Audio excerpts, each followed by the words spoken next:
On se retrouve dans une quatrième vidéo du tutoriel consacré au raccourci clavier sous Excel.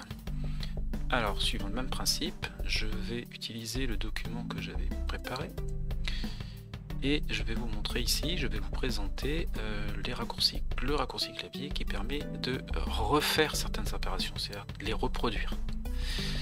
Je vais présenter de quelle manière est-ce qu'on peut comprendre cette possibilité de refaire.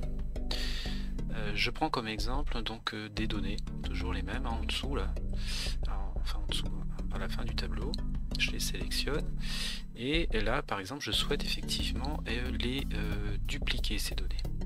Donc je vais utiliser mes premiers raccourcis que je connais maintenant, c'est-à-dire que je vais dupliquer, donc j'effectue déjà un CTRL C avec le raccourci, je me positionne à l'endroit où je souhaite les dupliquer ces données, donc ici à la ligne 17, et c'est un exemple, hein, et je vais utiliser le raccourci clavier qui s'appelle CTRL V et je vais avoir mes données qui ont été dupliquées.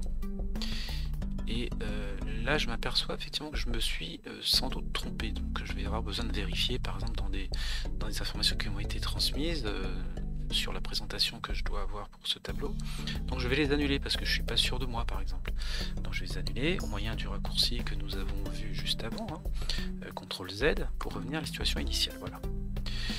Et puis en ayant après avoir vérifié effectivement ce que je dois obtenir, je m'aperçois que non, je m'étais pas trompé en fait. Donc mais je souhaiterais pouvoir effectivement refaire la dernière opération que je viens de faire, à savoir ma copie. Donc je vais utiliser le bouton là dans le ruban d'accueil qui s'appelle refaire. Donc il y a un bouton qui existe qui s'appelle refaire. Refaire, vous voyez, voilà, donc j'ai bien dupliqué les informations. Bon, parfait, il y a un bouton refaire, c'est super. Bon, c'est assez rapide, hein, vous allez sur le bouton. Mais on peut faire cette opération refaire de façon encore plus rapide. Et comment? En utilisant effectivement un raccourci. Alors, je reviens à la situation initiale, donc je vais faire mon CTRL Z pour annuler cette duplication.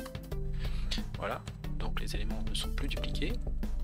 Et je vais vouloir maintenant à nouveau dupliquer les mêmes données parce que je me retrouve dans la situation où je me suis dit non, finalement je me suis pas trompé, et plutôt que d'utiliser le bouton qui se trouve dans le ruban du menu accueil, je vais utiliser le raccourci qui sont les touches CTRL de votre clavier et la lettre Y, CTRL plus Y. Et en utilisant ces touches raccourcis, vous voyez, donc j'ai réalisé les mêmes opérations que celles que j'aurais pu réaliser en utilisant le bouton refaire ici. Voilà ce dernier raccourci. Cette vidéo est maintenant terminée. J'espère qu'elle vous aura été utile et qu'elle vous aura permis d'en apprendre davantage. Si vous avez aimé cette vidéo, n'hésitez pas à me mettre un petit pouce bleu. C'est une forme d'encouragement pour moi et de reconnaissance du travail que j'ai fourni pour diffuser des contenus. À bientôt sur ma chaîne.